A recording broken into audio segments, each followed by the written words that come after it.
à peu près assis.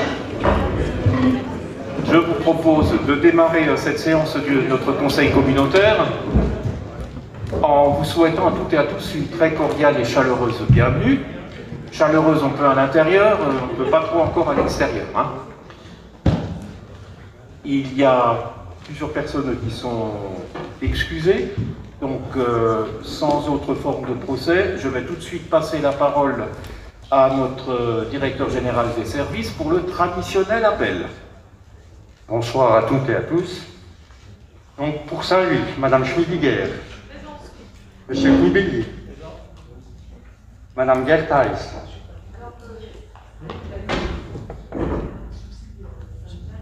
je l'excuse alors, je l'excuse. Monsieur Chica, Madame Dinten est excusée et donne procuration à Monsieur Chica. Monsieur Barman, Madame Stroman, Monsieur Guissy, Madame Sfer, Monsieur Schmitter est excusé et donne également procuration à Monsieur Chica, Monsieur Pisaroni, et j'ai oublié Madame Choquet, excusez, Madame Ferrandez, Monsieur Ekes, Madame Gangloff,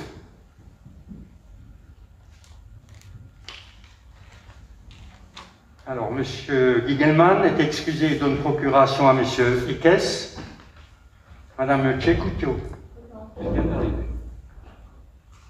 Monsieur Karik est excusé et donne procuration à Monsieur Guissy. Pour Uningue, Monsieur Deichmann. Présent. Madame Zareski.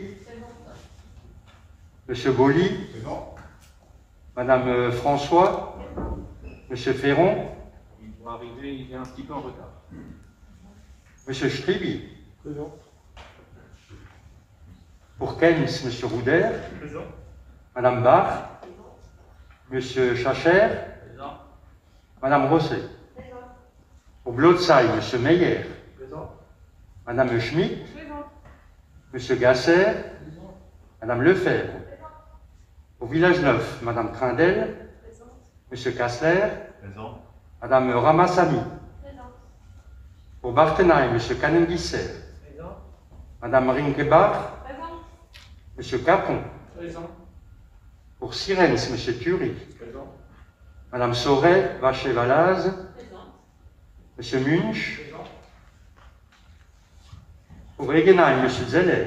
Présent. Madame Kibler. Présent. M. Kern. Présent. Pour Ezing, M. Lacha. Présent. Madame Chapelle est excusée et a donné procuration à M. Lacha. Pour Rosno, M. Litzler. Présent. Madame Wogenstahl. Présent. Pour Lanzer, M. Adrian. Présent. Pour Schlierbach, M. Jux. Présent. Pour Hagenthal-Lebas, M. Fuchs. Présent.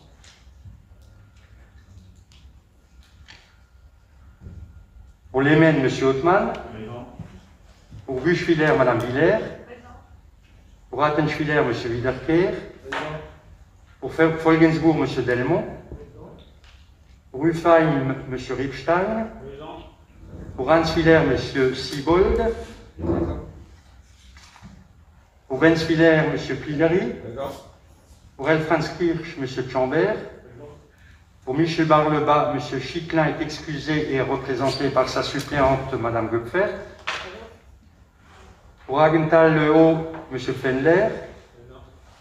Pour Hans Parleba, Mme Mult. Pour Hans Parle-Haut, M. Rode. Présent. Pour Steinbrunn-le-Haut, M. Strich. Présent. Pour Kötzing, Mme Caillot. Présent. Pour Capellen, M. Gabriel. Pour Michel Barle-Haut, M. Wolgensinger.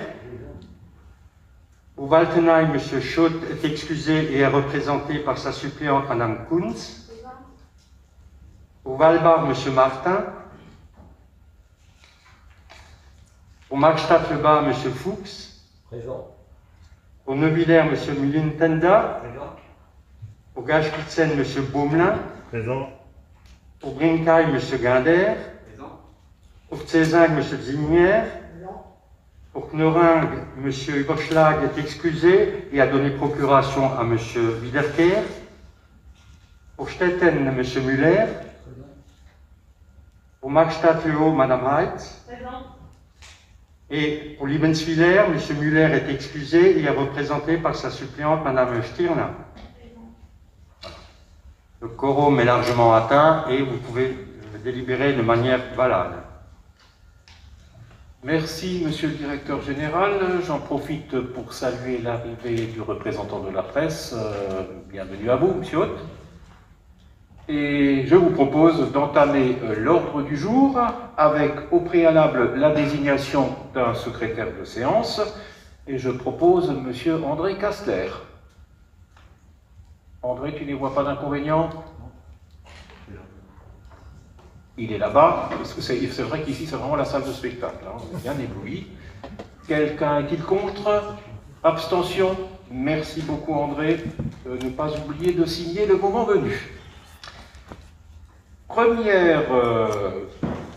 Premier point, l'approbation du procès-verbal de la séance du 7 avril dernier. Vous avez tous eu ce compte rendu.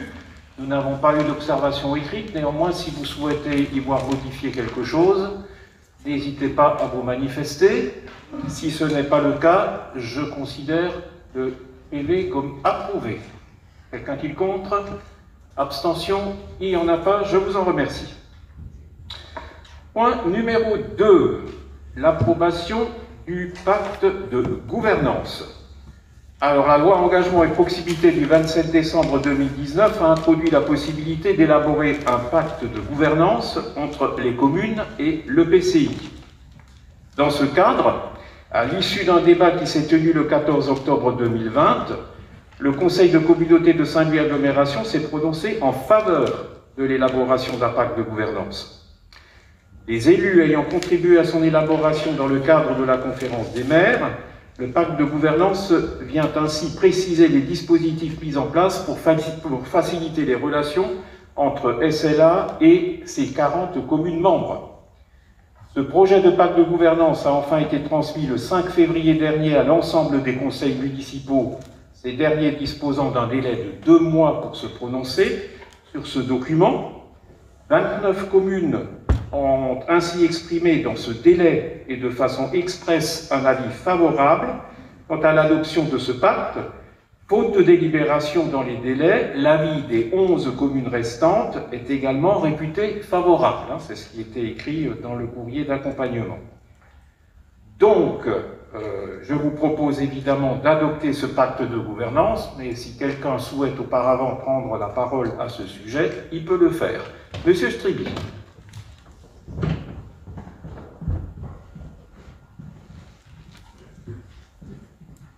Oui, Monsieur le Président, j'ai lu ce beau document avec intérêt, je n'y vois absolument rien à redire, sauf un point qui m'interpelle, c'est le point situé page 37, consacré au travail le point consacré au travail des commissions. Je prends la balle au bon par rapport à mon intervention de la dernière fois lors du dernier conseil communautaire, dans lequel vous m'avez rassuré, si je peux dire les choses ainsi, en disant qu'effectivement le budget ne se construisait pas qu'avec les fonctionnaires, pour résumer les choses, hein, c'est un peu votre propos, et se construisait en travaillant avec les commissions.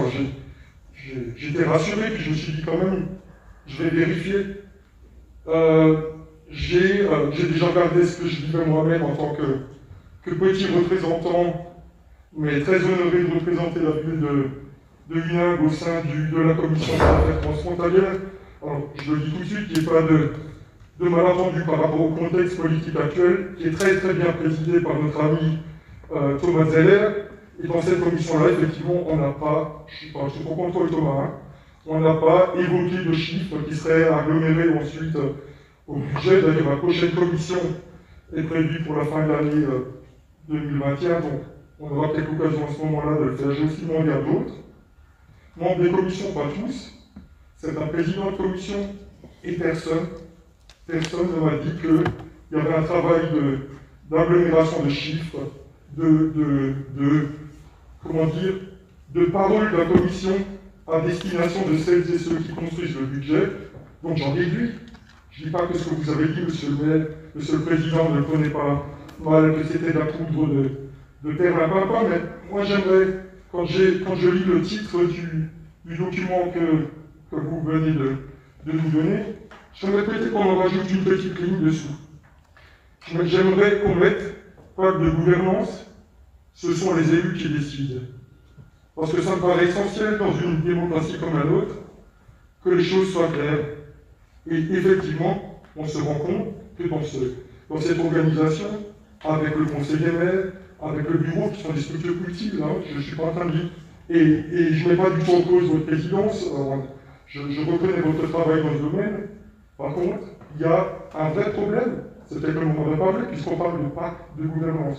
Ouais, il y a un seul problème, je sens que vous êtes irrité beaucoup qu'à chaque fois que je parle, je m'exprime une ou deux fois par conseil communautaire, si je pourrais juste terminer sur ça. Non, c'est pas moi que vous excitez, monsieur Stribby. Il n'y a pas que moi dans la salle. Hein. Oui, non, mais vous parlez peut-être pour les autres, peut-être un tort, mais en tout cas, moi, ce que je souhaiterais savoir, c'est comment vont être associées concrètement les commissions dans l'élaboration du prochain budget. Merci. Merci pour votre question. Alors effectivement, si mes souvenirs sont bons, M. Zeller anime la commission transfrontalière. Vous imaginez bien, M. Stribby, que ce n'est pas la commission, Dieu merci, qui a besoin d'un budget énorme pour fonctionner. Par contre, il arrivera peut-être que cette commission aura besoin, et j'invite le président de la commission à vous proposer, si ça devait être le cas, l'un ou l'autre projet, qui devra être intégré dans l'un des prochains budgets de notre agglomération. Mais je le répète encore une fois, ce que j'ai dit la dernière fois, je ne le remets absolument pas en cause. Personnellement, je pense qu'il est bon. Il y a évidemment des commissions, déjà c'est obligatoire. Deuxièmement, il est particulièrement heureux que ces commissions puissent s'exprimer, qu'on en ait des retours, que ces retours puissent arriver non seulement aux membres de la commission, mais à l'ensemble des membres du conseil communautaire, pour une information la plus transparente possible. Je le répète là aussi, en ce qui concerne le travail qui est fait, je l'ai déjà dit la dernière fois également, je prends encore une fois l'Assemblée à témoin, quand vous insistez tellement sur le fait que ce sont les élus qui décident, mais encore heureux, M. Stribby. Encore heureux. C'est un souhait, c'est pas un fait. Non, c'est pas un souhait, c'est une réalité. Alors vous la vivez peut-être de manière différente.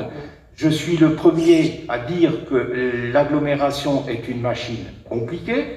Je vois très bien la différence entre un conseil municipal comme la ville de Huningue et le conseil d'agglomération de Saint-Louis agglomération. C'est sûr que la complexité est beaucoup plus importante. Nous sommes beaucoup plus nombreux. Nous sommes 40 communes.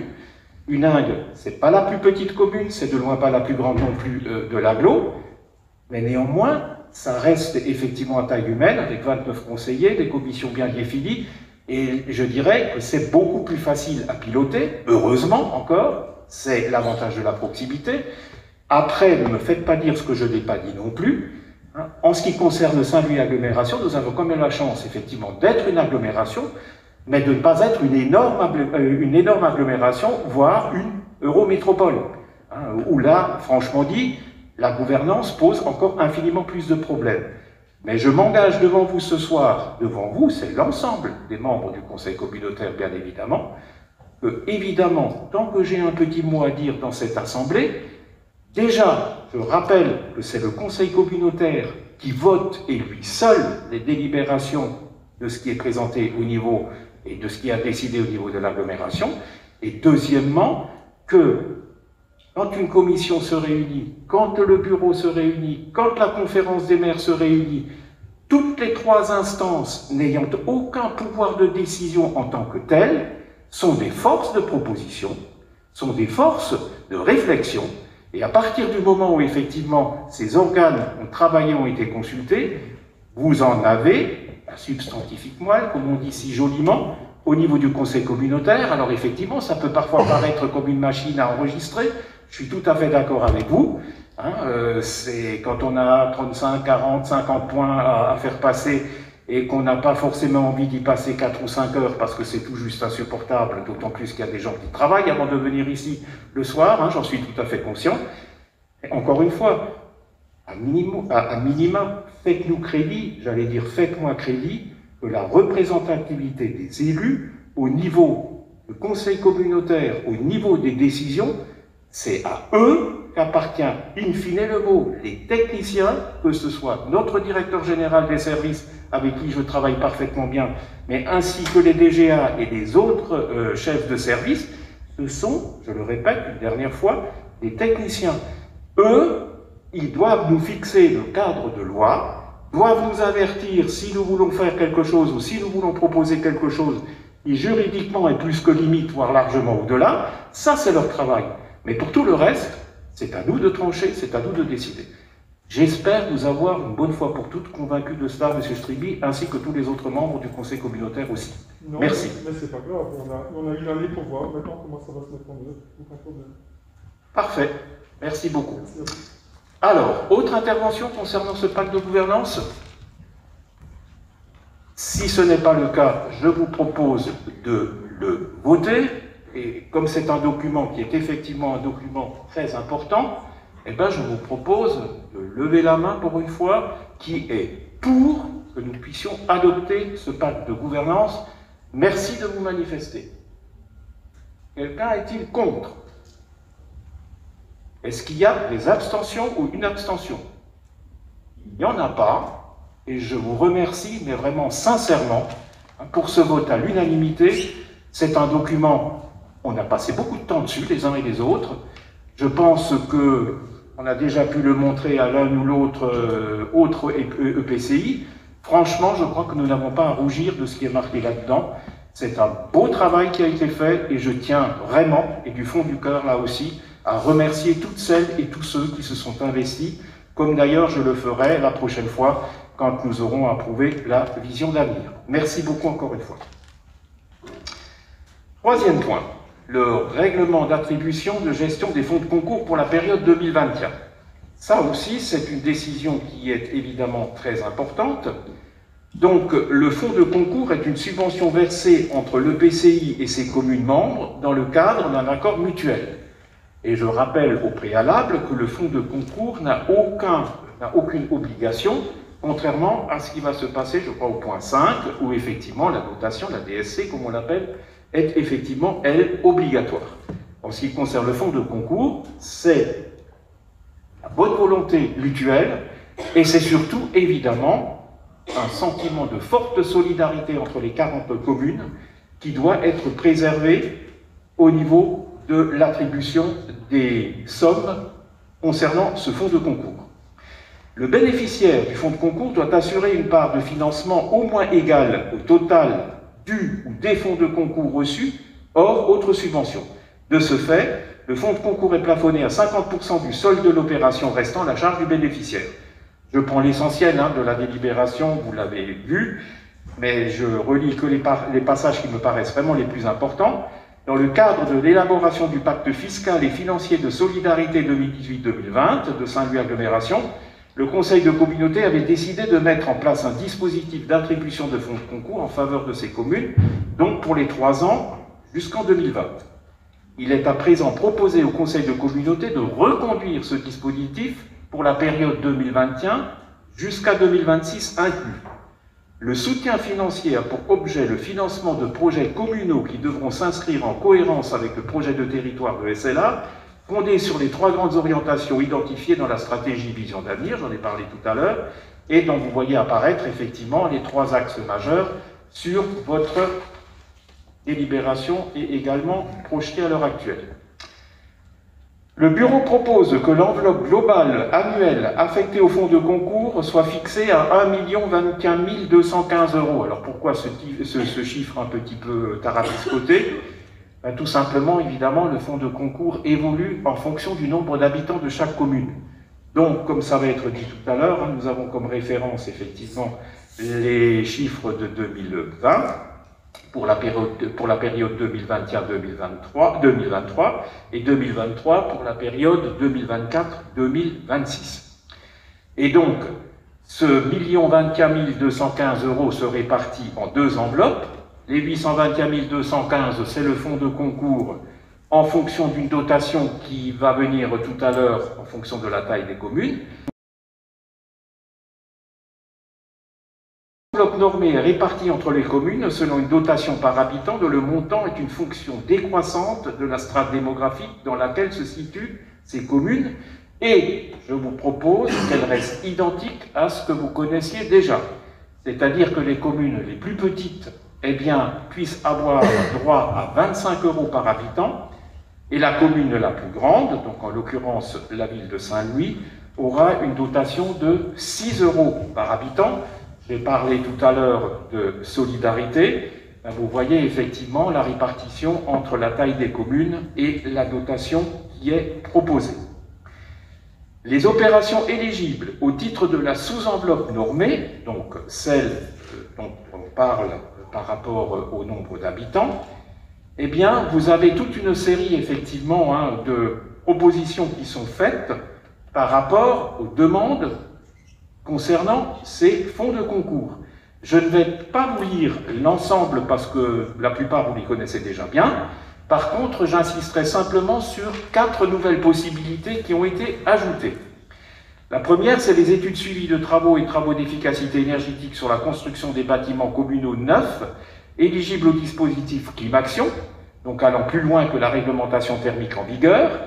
La deuxième, ce sont des études suivies de travaux et des travaux de mise aux normes électriques des infrastructures et bâtiments communaux.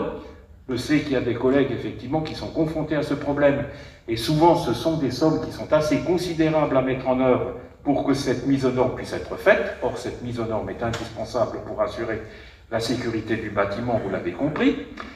Ensuite, nous vous proposons aussi des études suivies de travaux et travaux de désimperméabilisation de sol. Là, c'est très à la mode. Des poses de revêtement imperméables type macadam et poses de sol perméables aux eaux de pluie dans les cours d'école, par exemple, parking, allées d'accès, etc., etc. C'est aussi des travaux qui vont clairement dans un sens d'une meilleure préservation de notre environnement. Et enfin, des études de suivi de travaux et travaux d'enfouissement des points d'apport volontaires pour le tri des déchets. C'était également le souhait de quelques collègues de pouvoir bénéficier des fonds de concours pour proposer ces points d'apport volontaires enfouis sur leur commune.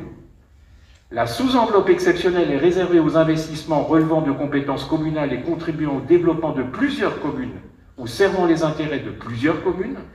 Et ce règlement d'adhésion et de gestion des fonds de concours sera repris dans le pacte financier et fiscal qui sera soumis pour approbation au Conseil de communauté lors d'une de ces prochaines séances. Normalement, ça devrait même être au mois de juin prochain pour la dernière séance avant la coupure estivale.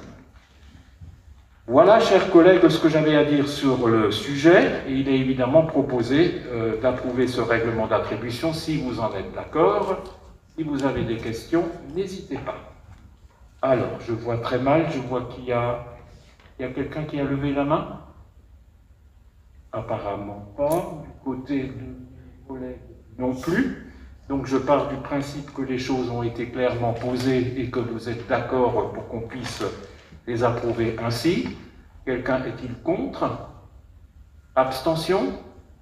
Je vous en remercie et j'espère, mais j'en suis d'ores et déjà certain, que l'argent que Saint-Louis Agglomération pourra vous apporter dans le cadre de ces fonds de concours sera extrêmement bien investi, je n'ai aucun doute à ce sujet-là. Point suivant, dotation de solidarité communautaire. Là, pareil pour la période 2021-26. Par délibération date du 20 septembre 2017, le Conseil de communauté avait fixé le montant global et les critères de répartition de la dotation de solidarité communautaire à verser à ses communes membres sur la période donc 2017-2020. Sur avis du bureau de la conférence des maires, il est proposé de reconduire ce dispositif pour l'ensemble du mandat, d'en fixer l'enveloppe annuelle à 510 632 €, en fixant sa répartition selon les critères suivants. Un revenu par habitant de la commune inférieur au revenu moyen par habitant de SLA, ouvrant droit à la part écart de revenus de la DSC. Un deuxième aspect est le potentiel financier par habitant inférieur à 70% du potentiel financier moyen par habitant sur le territoire de SLA, ouvrant droit à la part insuffisance de potentiel financier, donc au titre de cette DSC.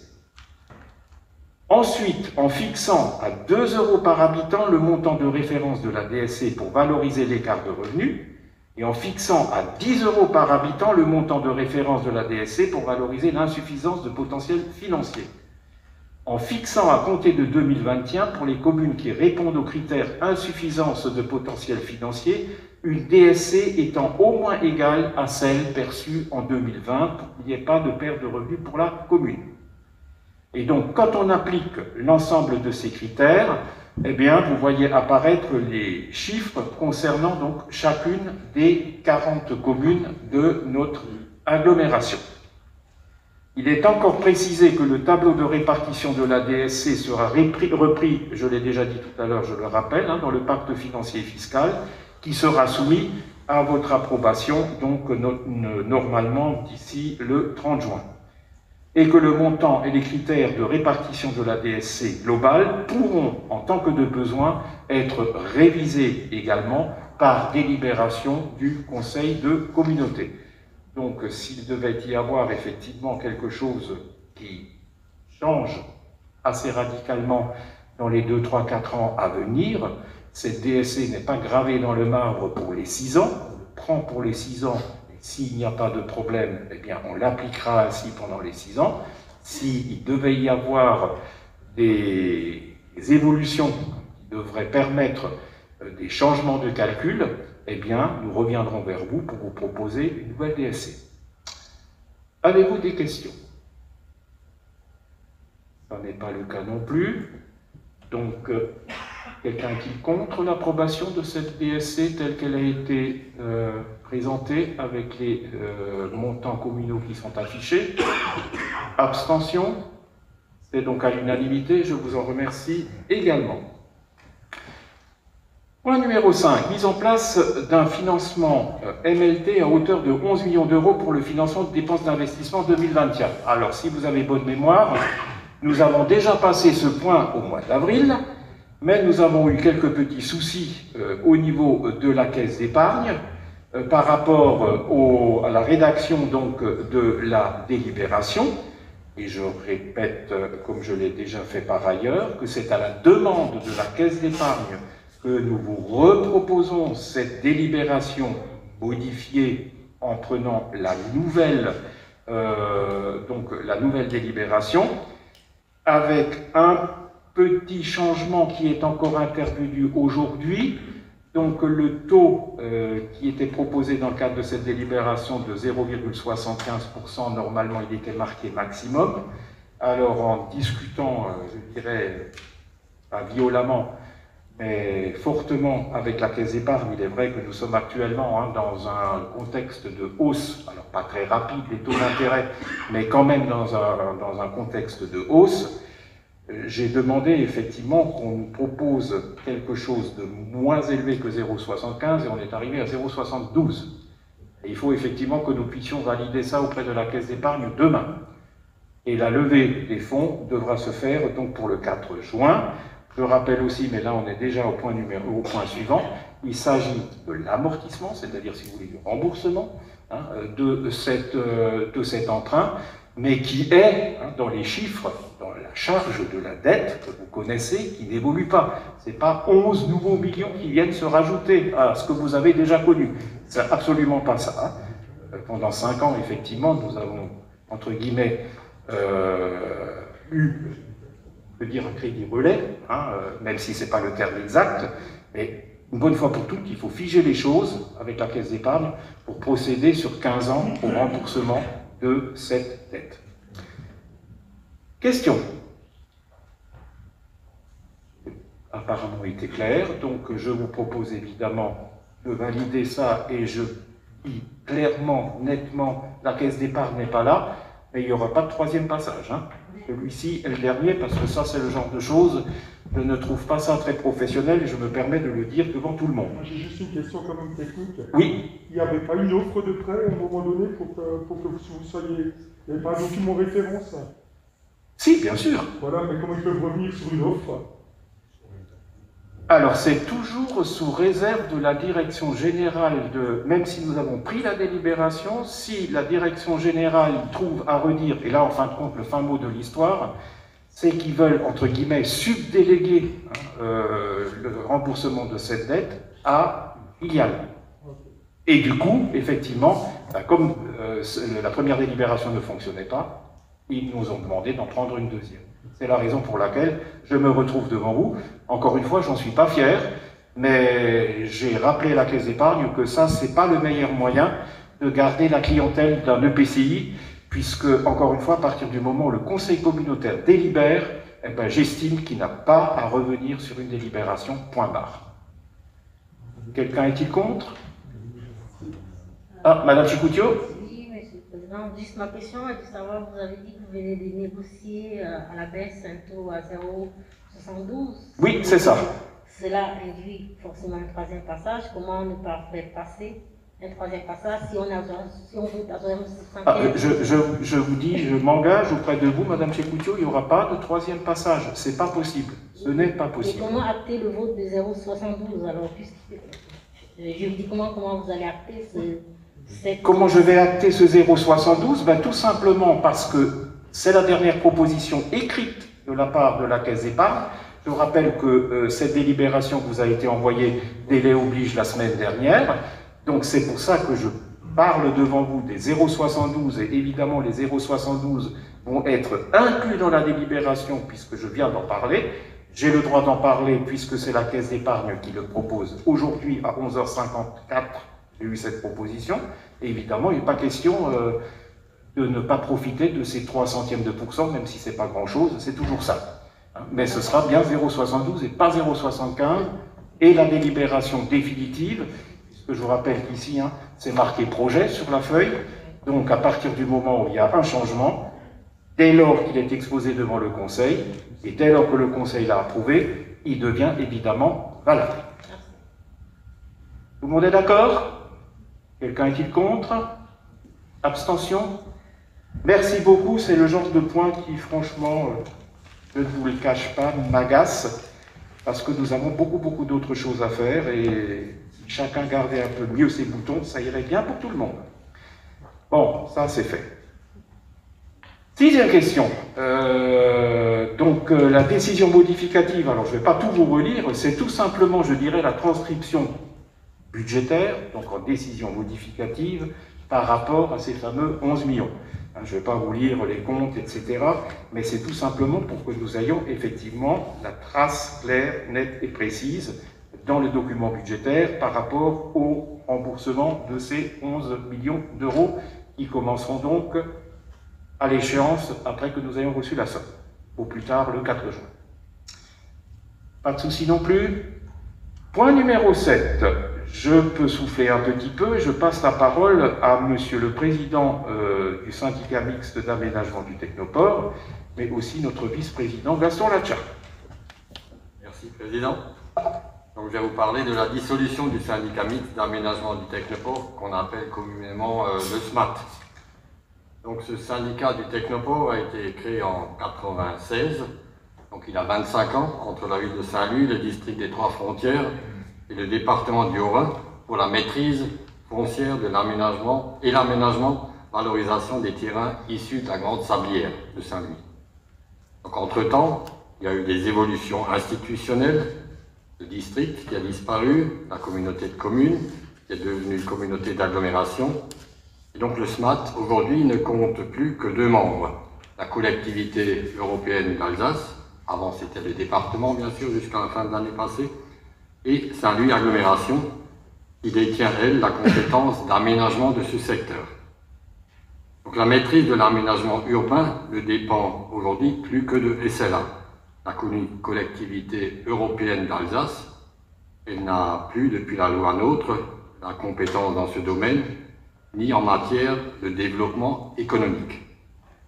Donc vous comprenez bien que cette situation institutionnelle fragilissait les décisions du SMAT. Et en plus, à ce jour, toutes les études étant faites, le syndicat avait en fait quasi le projet de ZAC est désormais porté par Saint-Louis Agglomération. Et donc le portage du foncier par le syndicat créait aussi quelques difficultés supplémentaires dans le déroulement du dossier. Alors donc, comme l'a dit le Président, en tant que président du SMAT, j'ai pu rencontrer à plusieurs occasion le président de Saint-Louis Agglomération et aussi le vice-président de la collectivité européenne d'Alsace. Et donc ces discussions ont rapidement abouti à un accord unanime. Il dit que le syndicat mixte, en tant que tel, n'a plus réellement d'utilité. Et donc il a été ainsi proposé aux délégués syndicaux du SMAT que celui-ci soit dissous d'un commun accord entre ses membres. Et le comité syndical qui s'est réuni aujourd'hui a exprimé un avis favorable quant à cette proposition. Donc il est proposé en application donc, du Code général des collectivités territoriales de dissoudre le SMAT par le consentement de la commission permanente de la collectivité européenne d'Alsace et du Conseil de communauté de Saint-Louis Agglomération. Et cette dissolution interviendra en 2 temps.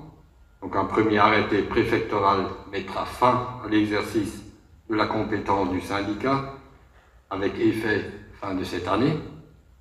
Un deuxième arrêté préfectoral constatera la répartition définitive de l'actif et du passif et actera la dissolution du SMAT. Dans l'intervalle, donc, l'activité du syndicat se limitera aux opérations nécessaires à la liquidation. Donc il est précisé dans ce cadre que les 2 membres du SMAT sont d'ores et déjà entendus sur les principes techniques et financiers de la répartition de l'actif et du passif. Donc le protocole, il prévoit que Saint-Louis Agglomération assumera seul l'appurement de l'actif et du passif du SMAT, donc notamment la couverture de l'encours, la dette à court terme, et la collectivité européenne d'Alsace et l'abandon du terrain constitutif du projet de ZAC, d'ores et déjà porté par Saint-Louis Agglomération. On parle quand même de 80 hectares de terrain constitutif du technoport qui reviennent donc ainsi en totalité à Saint-Louis Agglomération. Donc la collectivité abandonne aussi toute prétention sur les immobilisations et la trésorerie en cours. Et les 2 collectivités renoncent mutuellement à toute indemnisation de l'une vis-à-vis de l'autre, de quelque nature que ce soit. Et donc on peut aussi rappeler pour mémoire que le préfet du Haut-Rhin et la préfète du Bas-Rhin ont été informés en amont de cette volonté de dissolution concordante des 2 collectivités membres du syndicat. Donc voilà pour cette introduction, et donc il vous est demandé ce soir, il est demandé au Conseil de communauté d'abord d'approuver la proposition de dissolution du syndicat mixte d'aménagement du technoport dans les conditions précitées, d'approuver les principes techniques et financiers de la répartition de l'actif et du passif, d'autoriser le président ou son représentant à solliciter le préfet du Haut-Rhin pour arrêter la constatation de la fin de l'exercice des compétences du syndicat, et enfin d'autoriser le président ou son représentant à signer le protocole amiable qui a été joint avec toutes les pièces nécessaires à l'exécution de la présente délibération. Voilà pour la présentation de ce point. Donc s'il y a des questions, je peux vous répondre. Une question, est-ce favorable financièrement ou pas? Qu'est-ce que tu appelles favorable financièrement? Il y a eu beaucoup d'argent dépensé avant, les dettes qui restent, je ne sais pas. Alors les choses sont très claires. Les choses sont très claires, hein, effectivement. Donc c'est vrai que quand on ne baigne pas dans le dossier 24 heures sur 24, ça peut paraître un petit peu complexe. Mais en fin de compte, c'est très clair, dans la mesure où Saint-Louis Agglomération récupère l'ensemble de l'actif et du passif du SMAT. Alors, quand on parle de l'ensemble de l'actif et du passif, qu'est-ce que ça signifie? Ça signifie effectivement que le remboursement des emprunts qui sont encore en cours sont effectivement à la charge de Saint-Louis Agglomération, mais l'ensemble du foncier, qui a été quand même acquis au fur et à mesure depuis le début de l'existence du SMAT, revient aussi à l'agglomération. Donc, financièrement, au jour d'aujourd'hui, ça ne va pas changer grand-chose dans l'existence de Saint-Louis Agglomération. Mais à moyen et à long terme, c'est effectivement en fonction de la valorisation des parcelles du technoport au fur et à mesure que le projet évoluera, ben, effectivement, c'est Saint-Louis Agglomération qui percevra les recettes des ventes de parcelles. Elles seront évidemment plus à répartir entre la collectivité européenne d'Alsace et notre agglomération. Donc je dirais, comme l'a exposé Gaston, juridiquement, l'existence du syndicat mixte était relativement compliquée à assurer depuis l'application de la loi NOTRe, puisque, encore une fois, les représentants du conseil départemental, la dernière fois, avaient déjà obtenu, je dirais, une observation orale de la part de monsieur le préfet, orale, je dis bien, de la part de monsieur le préfet, puisque, encore une fois, ce n'est plus de la compétence du conseil départemental et ce n'est pas de la compétence de la collectivité européenne d'Alsace non plus. Donc évidemment, le problème se serait reposé après les élections qui vont avoir lieu dans quelques semaines. Et deuxièmement, je tiens personnellement à remercier l'implication du conseil départemental d'abord, mais aussi de la collectivité européenne d'Alsace avec laquelle nous avons travaillé ces premiers mois de l'année, pour nous dire, il faut que les choses soient claires. Il est vrai que le conseil départemental, ex-conseil général, a apporté sa pierre à l'édifice pendant de longues années au fonctionnement de ce technoport, tout comme d'ailleurs la ville de Saint-Louis aussi. Mais encore une fois, je le répète, nous nous sommes vraiment entendus.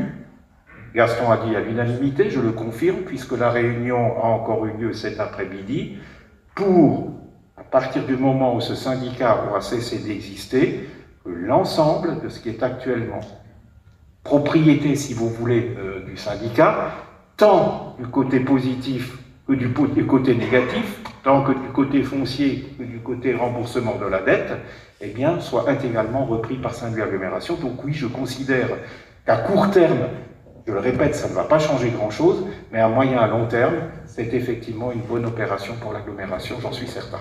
D'autant plus que ces parcelles sont, vous le savez, situées à un endroit exceptionnel et qu'il ne s'agira pas d'en faire n'importe quoi. On va en parler très rapidement tout à l'heure aussi. Monsieur le Président, merci. Mais la question, si je pense, aurait été, est-ce qu'on aurait pu avoir une vue, une photographie de la situation actuelle, c'est-à-dire le passif, parce que ça, on aurait pu le joindre. Madame Nice peut vous donner des chiffres puisqu'elle s'occupe du SMAT, notamment en ce qui concerne la dette. Alors ne me demandez pas la valorisation des parcelles, puisqu'il y en a quand même pour plus de 80 hectares, donc c'est pas rien. Et la valorisation, pardon Catherine, la valorisation des parcelles dépendra évidemment du moment quand on va les vendre. Et comme il n'est pas prévu de vendre quelque chose dans les 3 ou dans les 6 mois qui viennent. Oui, donc pour l'actif et le passif, donc il y a un emprunt qui est en cours encore sur 17 ans, mais il reste 400 000 € à rembourser. Et il y aura sans doute à la fin de l'année une trésorerie d'environ 200 000 €. Donc on va dire le reste à charge de Saint-Louis Agglomération est de l'ordre de 200 000 €. Pour le remboursement de l'emprunt, puisque comme vient de le dire Catherine, il y a une trésorerie, Dieu merci, positive de 200 000 €, il couvre déjà à elle seule la moitié de la valeur de l'emprunt à rembourser. Mais à cela, il faut ajouter évidemment les terrains qui, eux, seront valorisés quand on les vendra. Mais néanmoins, c'est du patrimoine qui est extrêmement important pour l'avenir de l'agglomération. Autre question? On peut peut-être rajouter que la part du département était de 40% dans les syndicats. Donc merci de le rappeler, Gaston. 40% et c'est là 60%. Et donc ce qui a été souligné à plusieurs reprises aussi par le vice-président de la CEA, ce n'est pas un désengagement de la CEA, simplement elle veut continuer à être à côté de SLA dans le cadre de ce projet qui va continuer, donc qui va être repensé tel que nous l'avons défini ensemble, mais uniquement dans le cadre de ses compétences. Et la compétence économique n'est plus la sienne. Je pense que tout le monde a reçu le message. Néanmoins, s'il y a d'autres questions, n'hésitez pas. Je ne vois personne qui a levé la main, donc je pense que vous avez tous pu vous décider.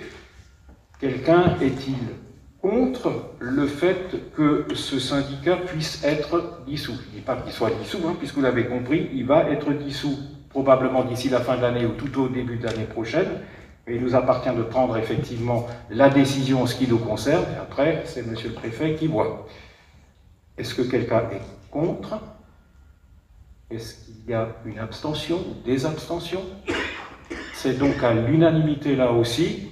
Merci beaucoup. C'est un sujet qui est effectivement extrêmement important. Je remercie au passage toutes celles et tous ceux qui se sont investis pendant ces plusieurs décennies pour que le SMAT puisse fonctionner, avancer, acquérir des terrains, parce qu'il y en avait quand même pas mal qui étaient encore à acquérir. Et encore une fois, je pense effectivement que pour le patrimoine de l'agglomération, la décision que nous proposons de prendre ce soir est une décision extrêmement importante. Merci encore. Point suivant, point 8, participation financière de SLA au projet routier 5A3F, convention à conclure avec la CEA. Ça, c'est un autre point qui est extrêmement important aussi. Hein. Ce soir, il y a vraiment du lourd, comme diraient certains. Donc, Saint-Louis Agglomération s'est engagé auprès du CD68, devenu, comme vous le savez, depuis la CEA, avec la société Unibail, par courrier commun du 27 septembre 2019, à participer financièrement à hauteur de 15 millions d'euros au projet routier 5A3F, destiné notamment à desservir les actes du Technoport et du quartier du Lys. Je ne vais pas lire l'ensemble de projets de délibération, hein, vous l'avez actuellement qui est projeté. Je vais aller là aussi à l'essentiel, puisque là on vous explique hein, tout ce qui est prévu dans le cadre du projet 5A3F. Vous avez pu en prendre connaissance. La participation financière de l'agglomération à ces aménagements doit être désormais contractualisée par le biais d'une convention telle que proposée en annexe de la présente délibération, que vous avez eue aussi. Cette convention, qui a fait l'objet d'amendements de la part de SLA, fixe le montant estimé des travaux à environ 65 millions d'euros TTC et se répartit, comme vous pouvez le voir sur le tableau qui est actuellement projeté, principalement évidemment par travaux. La CEA assurera la maîtrise d'ouvrage de l'opération d'aménagement des accès à la 35, et à ce titre, elle prendra en charge les frais de la maîtrise d'ouvrage et assurera le préfinancement de la totalité de l'opération. Dans le cadre de sa participation de 15 millions, SLA s'engage quant à elle à verser un premier versement de 1 million hors taxe au démarrage des travaux. Le règlement de la participation restant dû à 14 millions, s'effectuant sur versement annuel en fonction évidemment de l'avancement des travaux. En cas de dépenses supplémentaires, ça c'est très important, en cas de dépenses supplémentaires que le portage de cette opération d'aménagement pourrait engendrer pour la CEA, la convention prévoit expressément que cette dernière en supportera toute la charge. C'est-à-dire que s'il y a des dépenses supplémentaires, nous nous les répartirons plus proportionnellement, comme c'est le cas dans le cadre de cette convention. Tout ce qui dépasse les 65 millions, et donc l'engagement de 15 millions, voire tout à l'heure que ce ne sera pas 15 mais 14 par rapport à ce que vous connaissez déjà, eh bien, nous sommes assurés effectivement que nous ne nous engagerons pas plus aux côtés de la CEA que ce qui est prévu dans le montant de cette convention. Par contre, si le coût global réel des travaux s'avérait inférieur, on peut toujours rêver, au montant estimé, la participation financière de SLA et de la CEA seront alignées sur ce nouveau montant. Là, ça devient proportionnel. Enfin, ça aussi, c'est extrêmement important. Enfin, concernant l'éventuelle contribution financière de la société Unibail Rodamco Westfield, également fixée à 15 millions, cette participation viendrait en déduction des dépenses supportées par la CEA, mais cette participation financière de Unibail sera versée à SLA qui reversera cette somme dans les 4 mois après réception à la CEA. Si cette contribution devait ne pas se concrétiser, la CEA en supporterait toutes les conséquences. Je pense que tout le monde a compris. Admettons que pour une raison ou pour une autre, que je ne souhaite pas forcément, Unibail ne participera pas pour une raison ou pour une autre à ces 15 millions qui sont dans le plan de financement, ces 15 millions ne seront pas pris en charge par SLA, resteront à la charge de la CEA, du moins en ce qui concerne la partie qui dépassera, puisque vous le savez bien, il y aura des aménagements à faire si Unibail doit se réaliser, mais si Unibail ne doit pas se réaliser, 513F ne pourra pas se passer des 15 millions comme ça. Il faudra effectivement que la CEA prévoie un plan de financement complémentaire à son niveau-là. Voilà ce que ça veut dire. Je précise par ailleurs que la participation de Saint-Louis Agglomération est fixée dans la Convention à un maximum de 15 millions, tout en sachant qu'au titre des négociations relatives au financement du raccordement ferroviaire à l'Euro-Airport, cette somme devrait être diminuée d'1 million pris en charge par l'État. Dès que cet accord sera formalisé avec l'État, un avenant sera conclu au titre de la convention approuvée à ce jour en vue de diminuer la participation de SLA à 14 millions. Et là, j'ai une autre bonne nouvelle à vous annoncer. Elles sont suffisamment rares en ce moment, donc il faut effectivement les saluer quand elles arrivent. Pas plus tard qu'hier, j'ai effectivement eu un courrier de confirmation de la part de monsieur le sous-préfet de Mulhouse concernant l'engagement financier de la part de l'État tel qu'il a été négocié par rapport aux discussions que nous avons eues concernant notre participation ou notre autorisation plutôt, pour être les plus concrets, concernant le raccordement ferroviaire. Donc, chacun a joué sa partie. Jusqu'à présent, ça se passe bien, j'en suis évidemment très heureux. Il est proposé au Conseil de communauté d'approuver la participation financière de SLA au projet routier 5A3F, comme je viens de vous l'expliquer, évidemment d'approuver la convention financière, et si vous le voulez bien, de m'autoriser à signer cette convention quand elle sera prête. Avez-vous des questions? Oui, Pascal.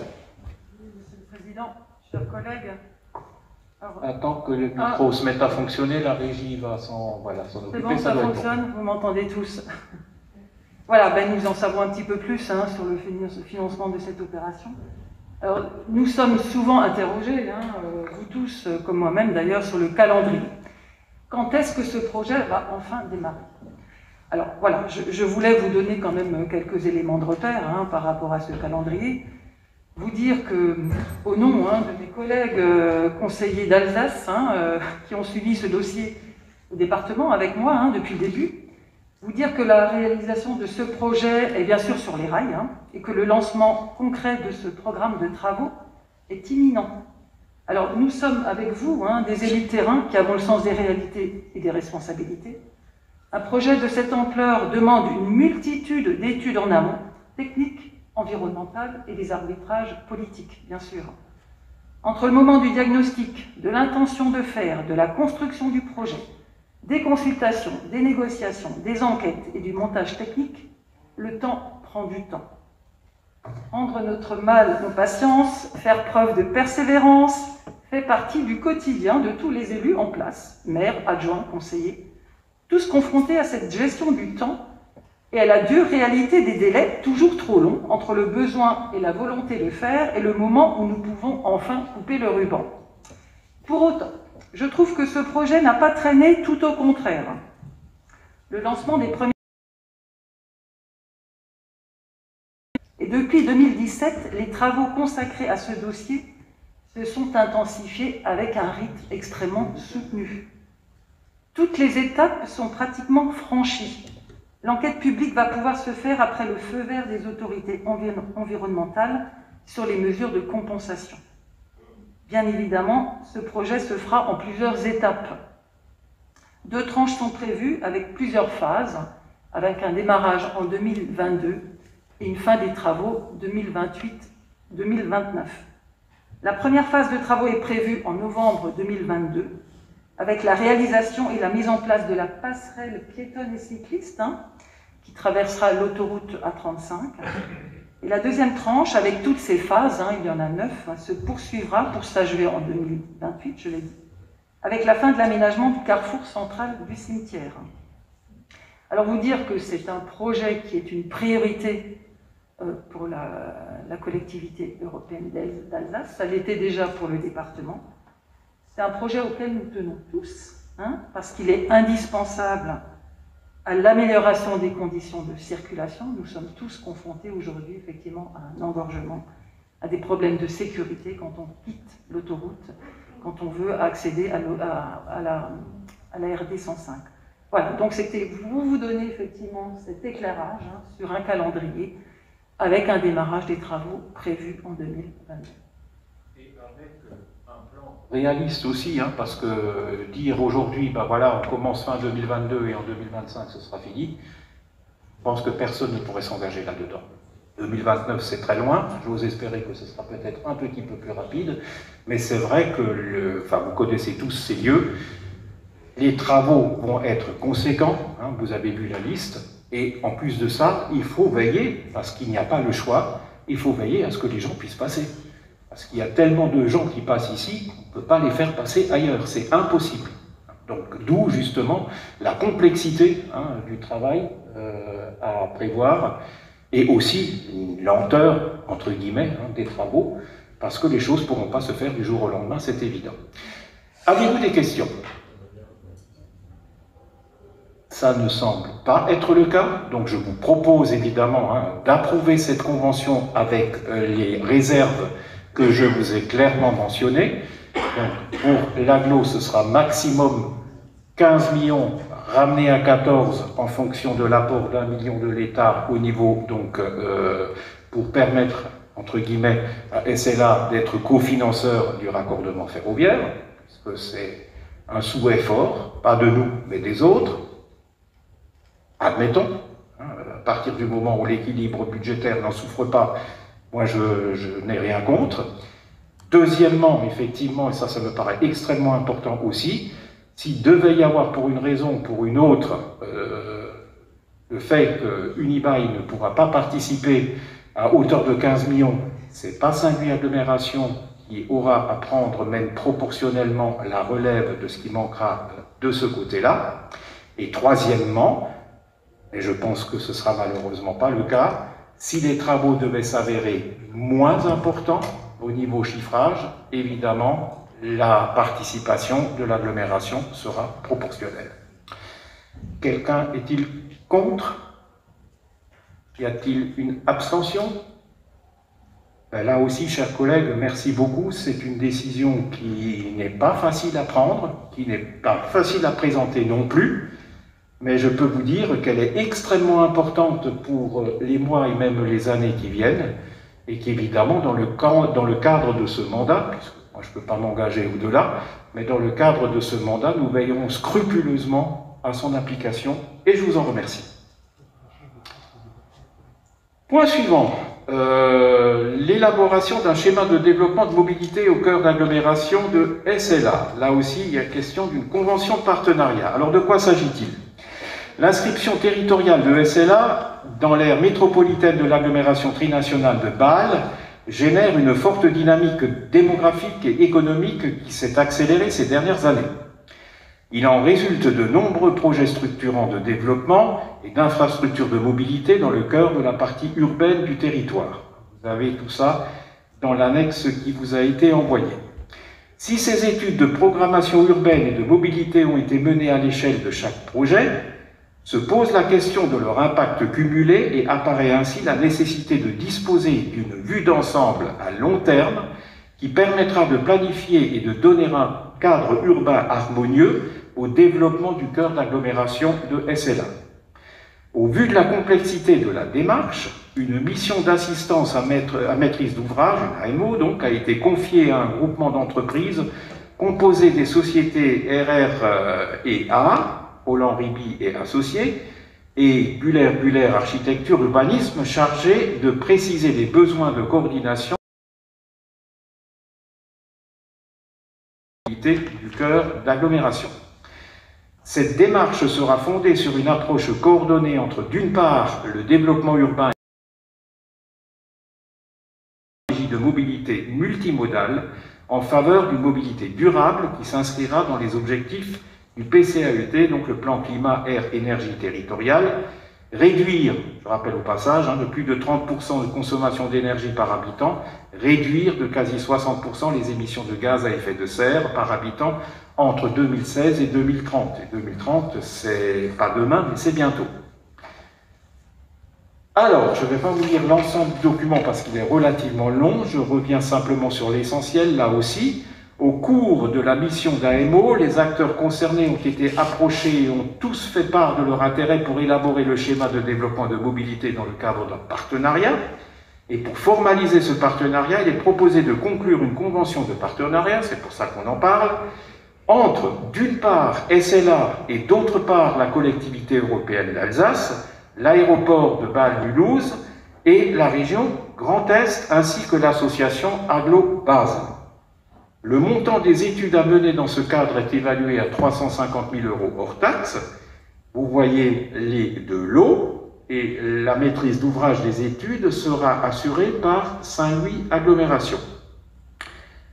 Alors, en ce qui concerne la répartition financière, vous avez également le tableau qui vous est projeté. Et le pilotage des études à cette échelle sera assuré par un comité de pilotage partenarial présidé par Saint-Louis Agglomération et composé de 2 représentants par partenaire, donc les différents partenaires que je viens d'évoquer tout à l'heure. Au sein de SLA, pour assurer une bonne coordination avec les communes directement concernées et les élus en charge des thématiques aménagement du territoire, mobilité, PCAET, il est également proposé de mettre en place un comité de pilotage interne selon la composition proposée par le bureau qui s'est réuni le 6 octobre 2020. Et vous avez donc la proposition des personnes pour ce comité de pilotage interne. Je rappelle rapidement qu'il s'agit de Mme Schmidiger, de M. Thury, de M. Gnibili, de M. Strich, de M. Latcha, de M. Meyer, de Mme Trendel, de M. Kahnkiser, de M. Zeller, de M. Delmont et de Mme Mutt, ainsi évidemment que votre serviteur.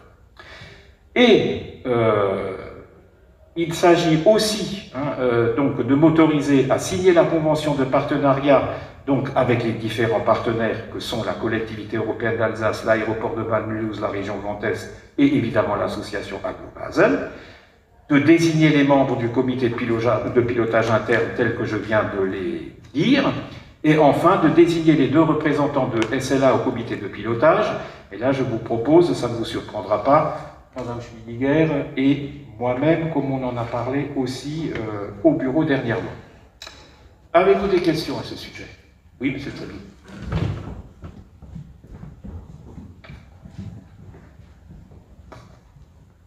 Je trouve pour ma part l'idée, le fait de faire une étude dans ce domaine, une très bonne idée, excellente même. Moi, ce qui m'interroge, je vous en prie, ce qui m'interroge, c'est le périmètre. Si j'ai bien compris, c'est limite à 7 communes de l'Aglo, c'est bien ça? Il me semble que c'est ça, oui. Oui, voilà, donc ça fait environ 45 000 habitants sur les 78 000 que compte notre commune. Et moi, la question, c'est peut-être une question naïve, je ne suis pas du tout un professionnel des flux de mobilité, il y a des gens qui font ça nettement mieux que moi. Mais quelque chose qui m'interroge quand même, c'est comment peut-on étudier la mobilité, les flux, dans une agglomération où tout coule, toute la population s'irrigue vers le cœur de l'agglomération. Je parlais de toutes les autres communes qui ne sont pas ces 7 communes, mais les 33 autres, sans tenir compte de ces flux-là, ces flux de mobilité qui viennent de la personne qui vient de l'Émen pour se rendre à Bâle, de la personne qui vient de n'importe quelle commune de l'agglomération autre, et qui finit, in fine, par se retrouver en termes de flux, en termes de mobilité ici. Donc c'est quelque chose qui m'étonne un peu. Je prends par exemple l'exemple des bus, quand on en a déjà parlé souvent, Monsieur le Président, et vous avez très justement dit que voilà, une ligne de bus, ça coûte environ centaines de milliers d'euros, et que voilà, c'est pas évident de les lancer. Mais si on n'étudie pas les flux de toutes les communes de l'agglomération, on ne peut pas avoir un aperçu général, une cartographie juste des vrais flux de la population. Donc moi, ce qui m'intéresserait de savoir, c'est dans cette étude de mobilité, où sont, je ne sais pas, il y a des représentants Nichelbach qui sont là, des représentants Orange qui sont devant moi, mais où sont les habitants des autres communes dans leur capacité à accéder au transport, au tram, au bus, au covoiturage, etc. Merci. Je comprends parfaitement votre question. Vous imaginez bien effectivement que quand on fait un plan à ce niveau-là, vous avez tout à fait raison, il n'y a pas les communes qui comptent et les communes qui ne comptent pas. Par contre, oui, moi je vous réponds ce que je sais, puis je vais passer, je crois que M. Heinrich est avec nous, il pourra prendre la parole et vous expliquer ça infiniment plus mieux que moi, comme disent les enfants. Hein, mais moi je vous donne simplement mon ressenti par rapport à cette étude.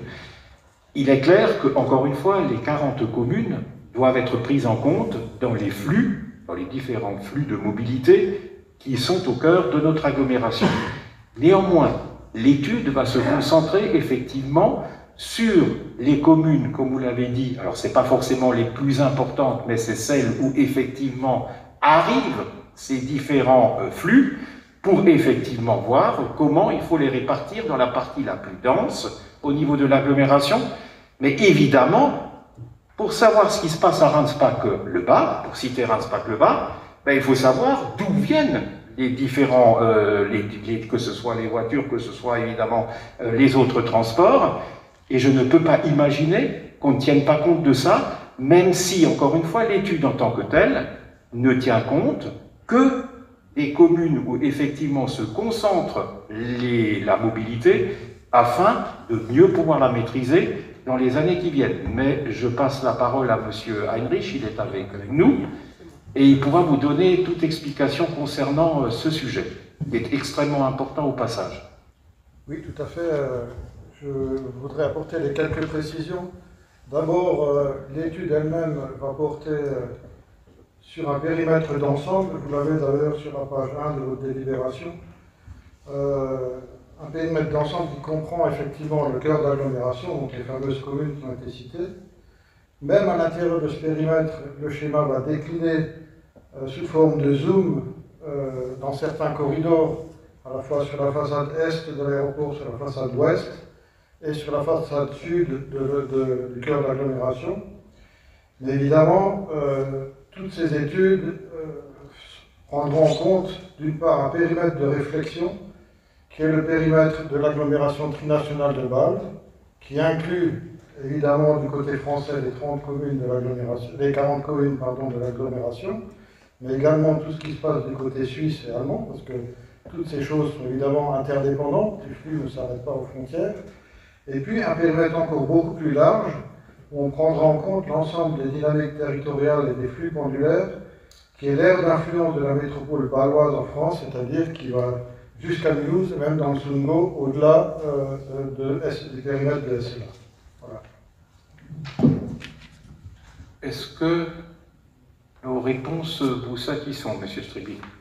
Oui, dans ce cas-là, je ne comprends pas pourquoi on ne dit pas qu'on lance une étude sur la mobilité, sur la partie française. On a bien, c'est vrai que je ne l'ai pas dit, mais c'est bien marqué qu'il y a un périmètre d'études d'ensemble. On comprend dans la partie française et on cible effectivement les communes. Bon, c'est effectivement les communes où effectivement aboutit le plus de mobilité, comme je l'ai précisé tout à l'heure, mais évidemment on ne peut pas tenir compte que de ces communes-là, sinon ça n'aurait aucun sens. Comme, et d'ailleurs M. Heinrich l'a souligné, il y a les 40 communes de l'agglo, mais enfin on ne tourne pas en interne.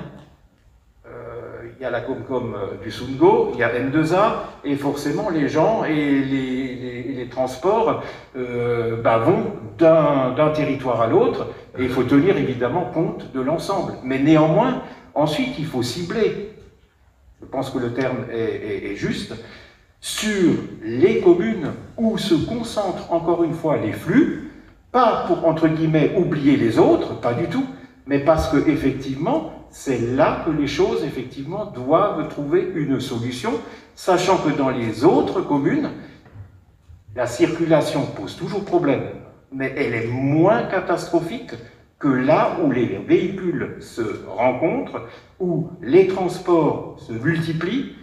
Il faut effectivement avoir une étude poussée en profondeur pour pouvoir résoudre et bien résoudre le problème. Oui, c'est en tout cas comme ça que je le vois. Oui, mais je suis partiellement d'accord avec vous, mais il y a quand même un point qui m'interpelle. Vous parlez du principe que c'est que là où le flux arrive qui est important. Moi, ce qui m'intéresse... Ou d'où il part, hein. Voilà. Oui, mais si c'est d'où il part, oui. Alors, ah bah oui. Oui, si d'où il part, alors votre étude... Vous savez, les routes ont deux côtés. S'il y a des bus, ça ne faut pas le rajouter. J'ai bien compris, M. Stribli, je pense qu'on a tous compris dans la salle. Oui, mais chaque fois, Monsieur le Président, il y a un côté condescendant dans votre... Non, M. Stribli, ne faites pas comme au conseil municipal, s'il vous plaît. Non, mais je peux vous renvoyer là, Non, ce que moi je souhaiterais simplement dire, si je peux... Il y a d'autres personnes qui sont présentes, allez-y. Très bien, si vous voulez, je me tais. Non. J'ai fait deux interventions, ça fait 6 minutes en tout. Si c'est pour vous, moi, juste ce que je peux vous le dire, je vous le dis gentiment parce que j'ai beaucoup de respect pour vous. Et tous ceux qui ont assisté au conseil depuis 7 ans que j'ai l'honneur de représenter notre ville ici, ne m'ont jamais vu vous manquer de respect sur quoi que ce soit. Moi, juste un conseil que je vous donne à 61 ans, de commencer par une carrière de dictateur, c'est pas nécessaire. Restez comme... Tolérez qu'il y a peut-être des gens qui ne pensent pas exactement comme vous, qui ont notre vision des choses. Mais heureusement, M. Stribli, oui, mais ça semble vous agacer à chaque fois. Moi, je voulais juste vous dire que cette commune, c'est pas représentatif de l'ensemble du flux de notre région. On a 40 communes, si vous voulez en tenir compte, vous pouvez en tenir compte. Mais on va dépenser combien c'est pas 2 millions ça, non 350. Voilà, 350 000 euros, et ça serait bien que ça concerne tout le monde. Voilà. Merci pour votre attention. Si j'interviendrai lors du prochain conseil, sauf si j'ai encore un joker ce soir pour pouvoir en parler. Bon. J'aime bien ce que vous venez de dire. Alors, si je suis reconnu comme un dictateur, décidément les dictateurs ont bien changé d'image ce dernier siècle. Hein. Je n'en dirai pas plus. Non, M. Stribli, encore une fois, je le répète, nous nous connaissons du conseil municipal, nous ne sommes pas toujours d'accord sur tout ce que nous avons à décider. Je répète, ici, nous sommes avec des collègues de 39 autres communes. Ils ont d'ailleurs aussi le droit de s'exprimer. Hein, et s'ils veulent le faire, ils peuvent le faire. Donc, la question que vous avez posée, on vous a donné nos solutions, elles vous conviennent, elles ne vous conviennent pas. Je pose la question, est-ce que quelqu'un d'autre souhaite également poser une question à ce sujet? Si ce n'est pas le cas, je propose évidemment d'approuver ce point pour que cette étude puisse être lancée. Je rappelle au passage évidemment que les chiffres concernant le financement et la répartition du financement ont été acceptés par les différents partenaires. Vous imaginez bien, on n'allait pas venir auprès de vous dire « Ah ben bon, maintenant il faut qu'on aille voir la CEA, il faut qu'on aille voir la région Grand Est pour voir s'ils veulent bien participer. » Non, non, ces chiffres sont définitivement arrêtés et validés par les différents partenaires. Quelqu'un est-il contre que nous menions cette étude? Et on aura tout particulièrement à l'esprit ce que vous avez dit, M. Stribli. Y a-t-il des abstentions, une abstention? Il n'y en a pas. Je vous en remercie là aussi. Point suivant. Alors, je crois que c'est encore pour moi. Oui, donc il s'agit d'une attribution de fonds de concours exceptionnel, cette fois-ci, à la ville de Saint-Louis, au titre de la mise en place d'une boucle en fibre optique. Alors, de quoi s'agit-il? Par courrier du 15 avril 2021, la ville de Saint-Louis a sollicité l'attribution d'un fonds de concours exceptionnel en vue de la création d'une boucle en fibre optique. Ce projet est phasé sur 2 années avec respectivement un budget de 279 166 € hors taxes pour 2021 et de presque 400 000 € pour l'année 2022. Et en accord avec le bureau, il est proposé au conseil de communauté d'accorder à ce titre à la ville de Saint-Louis un fonds de concours exceptionnel de 50 000 € au titre de l'année 2021, financé sur le reliquat disponible sur l'enveloppe exceptionnelle prévue pour la période 2018-2020, parce que nous avons encore un reliquat, et un fonds de concours exceptionnel de 50 000 € au titre de l'année 2022, qui sera subordonné à l'adoption par le conseil de communauté du pacte financier et fiscal, comme cela a été dit tout à l'heure, pour la période 21-26. J'ajouterai en ce qui me concerne et par rapport à cette demande particulière de la ville de Saint-Louis, que celle-ci n'a pas bénéficié de la solidarité de Saint-Louis Agglomération dans le cadre de la mise en place de la fibre optique, puisque c'est l'opérateur historique, donc à savoir Orange, qui effectue ces travaux et non Rosas, comme pour les autres 39 communes. Voilà ce que j'avais à dire en ce qui concerne cette demande de subvention. Y a-t-il des questions? Est-ce que vous êtes d'accord que nous puissions programmer et approuver ces deux subventions exceptionnelles. Quelqu'un qui est contre? Abstention? Je vous en remercie pour la ville de Saint-Louis. Point numéro 11, c'est encore un fonds de concours, mais cette fois-ci c'est pour la commune de Magstatt-le-Bas et c'est le concours, donc le fonds de concours habituel. Donc, en se référant donc au règlement que nous avions, c'est toujours encore un reliquat par rapport à la série 2018-2020, il est proposé au Conseil de communauté d'attribuer un fonds de concours de 988,68 € hors taxe à la commune de Magstatt-le-Bas pour financer le remplacement de menuiserie du local 10 rue du Faim, et ces travaux d'un montant global de 3 154 € sont évidemment éligibles pour l'obtention de cette subvention. Je pense que personne n'y voit d'inconvénient, personne s'abstient. Merci beaucoup. Point numéro 12, attribution de subventions dans le cadre de la mise en œuvre du contrat de ville du quartier de la Gare à Saint-Louis. C'est à ma collègue Pascal Schmidliger de présenter ce point. Oui, alors est-ce que ça fonctionne? Vous m'entendez? Oui, Monsieur le Président, chers collègues. Alors c'est un rapport classique que nous passons chaque année depuis que le quartier de la Gare a été effectivement inclus dans le périmètre quartier prioritaire. Donc, chaque année, nous lançons un appel à projet et nous sommes effectivement opposés à une succession d'animations et de services dans ce quartier de la Gare. Alors, cette année-là, pour 2021, vous avez voilà la liste des organismes que nous connaissons, qui interviennent effectivement chaque année sur le quartier prioritaire. Et vous rappelez que nous ciblons bien sûr les participations financières autour des actions qui relèvent des thématiques sur le développement économique et l'emploi, la formation, notamment dans le domaine des langues à visée professionnelle, mais aussi d'intégration et de vivre ensemble, et l'information et au droit. C'est l'accès à l'information au droit. Voilà, donc vous avez la liste des organismes qui nous sollicitent. Et en faisant total, donc nous arrivons à près de 33 000 €, voilà, que nous avons souhaité attribuer à l'ensemble de ces porteurs de projets. Merci Pascal. Y a-t-il des questions dans la salle? Êtes-vous d'accord que nous puissions attribuer? Quelqu'un est-il contre? Abstention? Merci beaucoup. Merci Pascal. Point suivant, il s'agit d'une subvention encore à la Société des membres de la Légion d'honneur au titre d'une opération de solidarité intergénérationnelle. Alors qu'est-ce que c'est que cette chose-là? La Société des membres de la Légion d'honneur a sollicité SLA en vue du versement d'une subvention de soutien à l'opération de solidarité intergénérationnelle concours de l'apprentissage, formation par alternance qu'elle porte.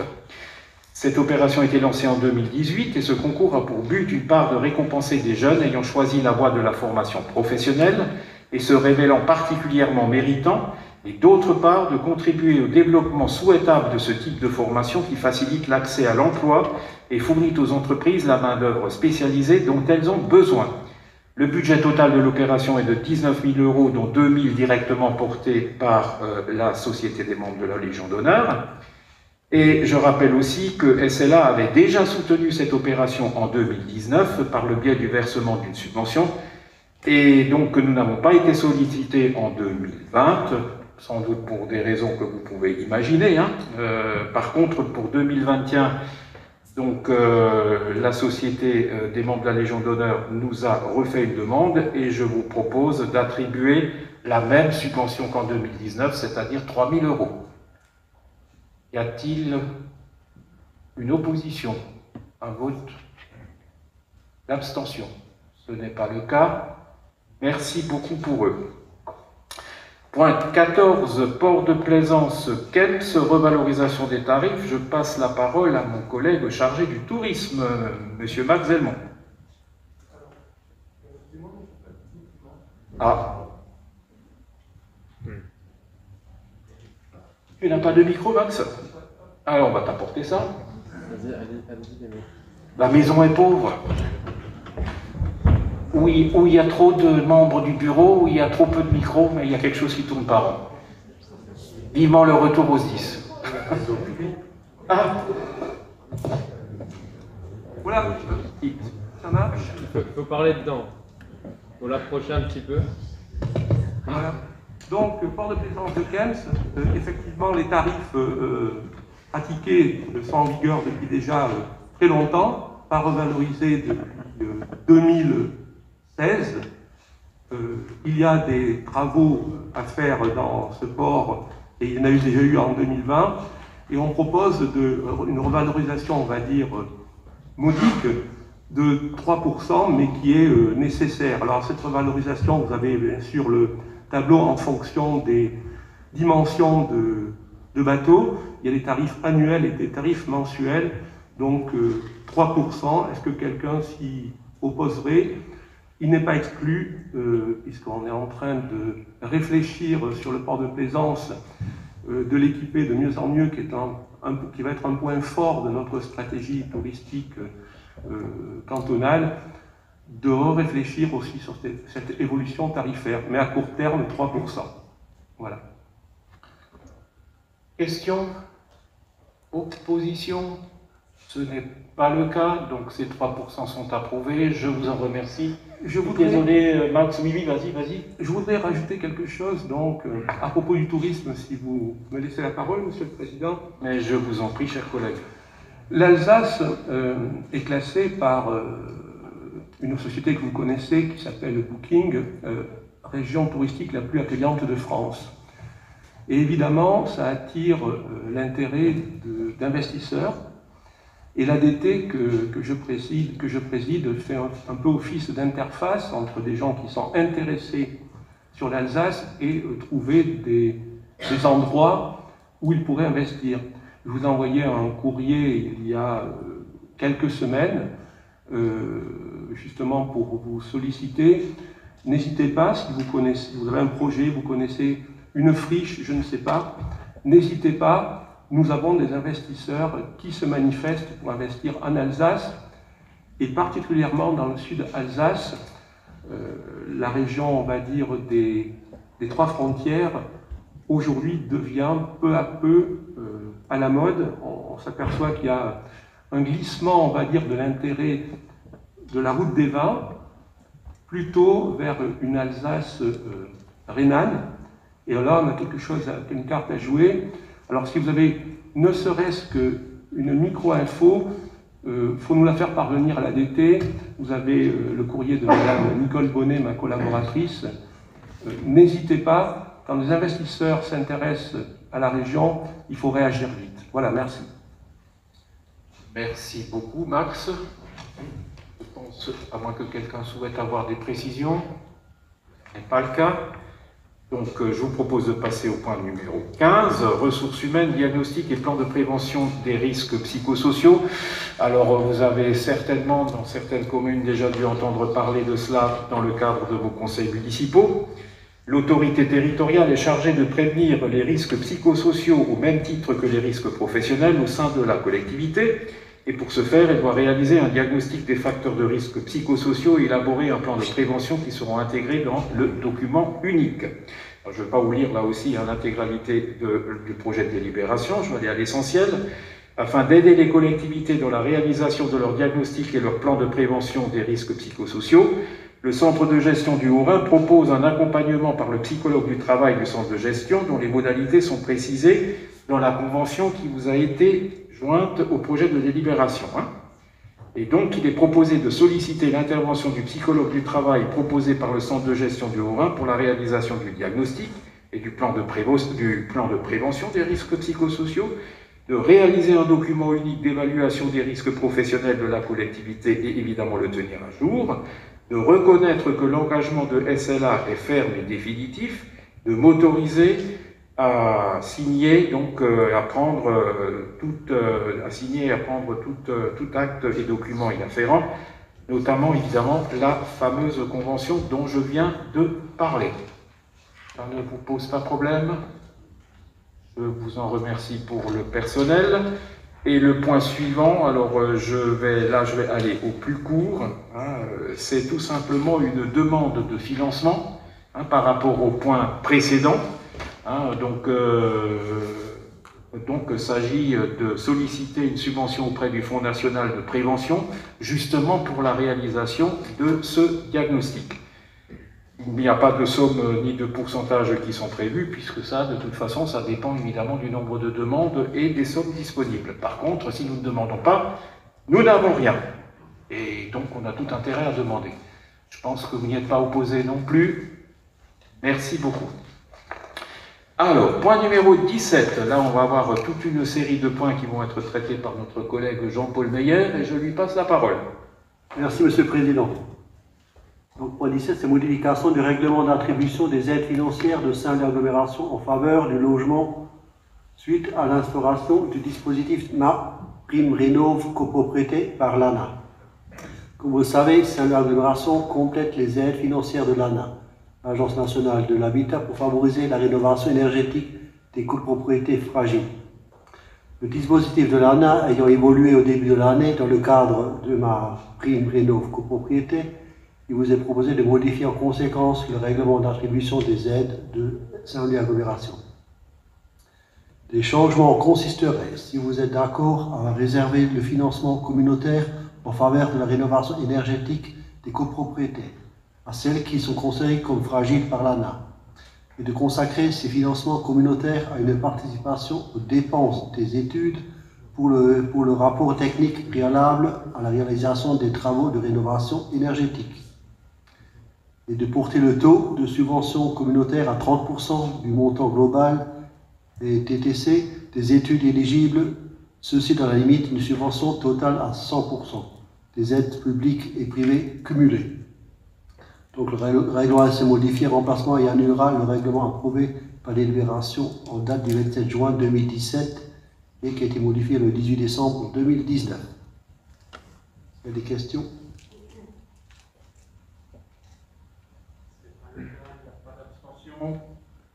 Donc le point est approuvé, merci, et c'est toujours à toi Jean-Paul pour le point 18. Le point 18, c'est l'attribution de subventions complémentaires aux aides de l'ANA dans le cadre du programme Habiter Mieux Sérénité. Pour rappel, Saint-Léger-Agglomération a instauré une prime d'un montant forfaitaire de 500 € par logement pour inciter propriétaires occupants modestes à réaliser des travaux de rénovation thermique. Deux nouvelles demandes de subventions ont été réceptionnées, l'une pour un logement situé à Telschuler et l'autre pour un logement à Elfriedskirch. Donc ces deux demandes étant éligibles, je vous propose d'accorder les subventions demandées, de rappeler les subventions demandées. Si on a des questions. Vous avez l'habitude de ça, c'est pratiquement à chaque conseil que nous sommes obligés, entre guillemets, de vous passer ce genre de subventions. Malheureusement, on ne peut pas les regrouper, il faut les passer systématiquement quand elles arrivent. Je pense pas de vote contraire, pas d'abstention. Merci. Point 19, c'est toujours Jean-Paul. Point 19, c'est l'octroi d'une garantie d'emprunt à Domial pour un prêt de 1 127 234 € destiné à l'acquisition en VFA de 8 logements sociaux à Kels.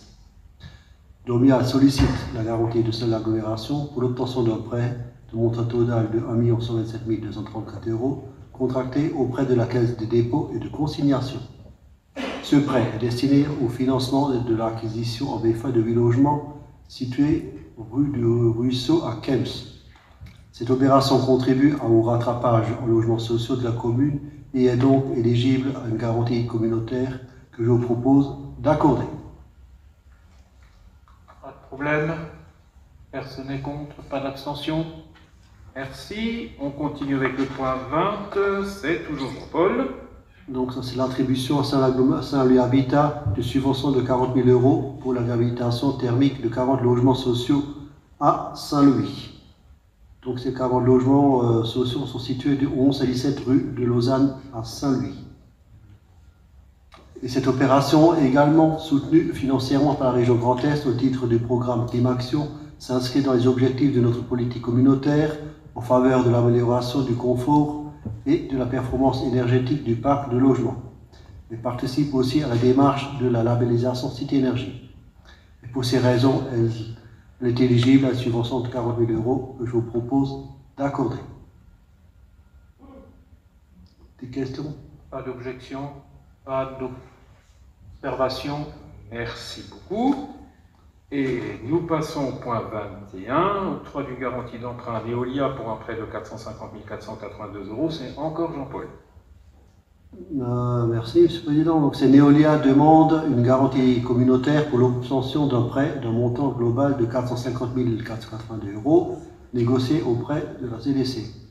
Ce prêt couvrira en partie les frais d'acquisition en VFA de 5 logements sociaux situés 49 rue du Général de Gaulle à Village-Neuf.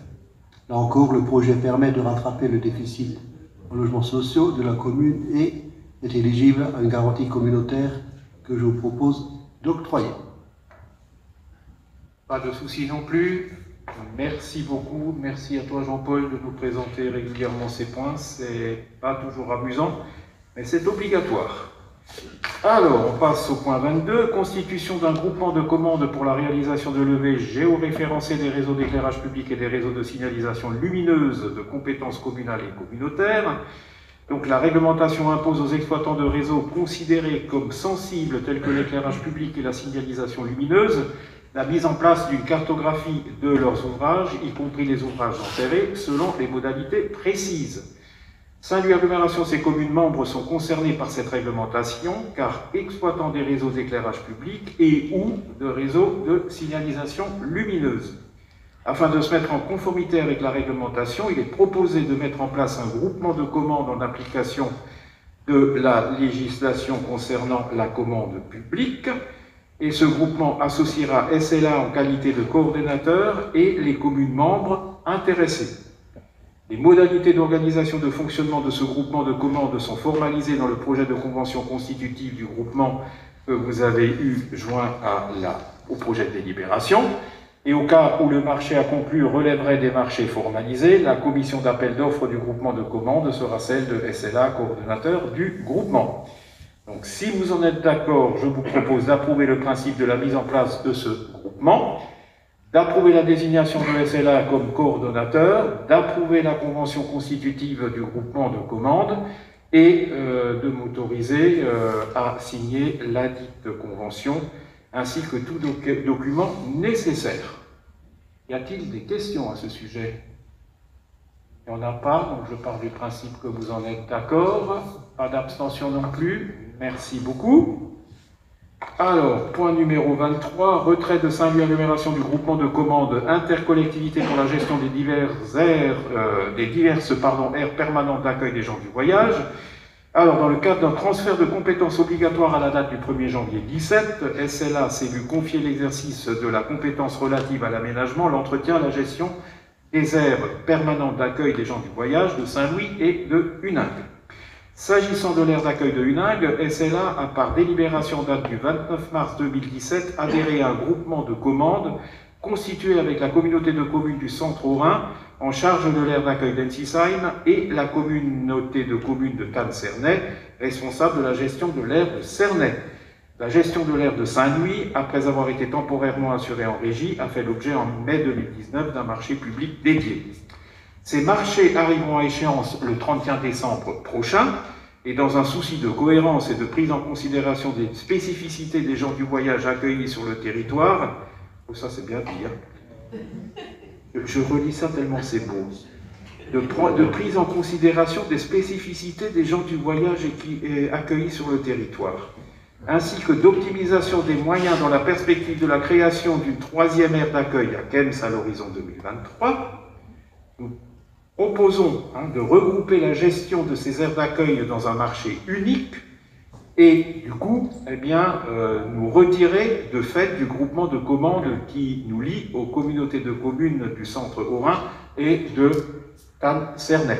Ça me paraît évident, hein. Encore une fois, la ville de Huningue, à l'époque, effectivement, ayant une aire d'accueil à gérer puisque c'était communal, s'est associé effectivement dans ce partenariat, mais qui n'a plus lieu d'être du tout avec Saint-Louis Agglomération.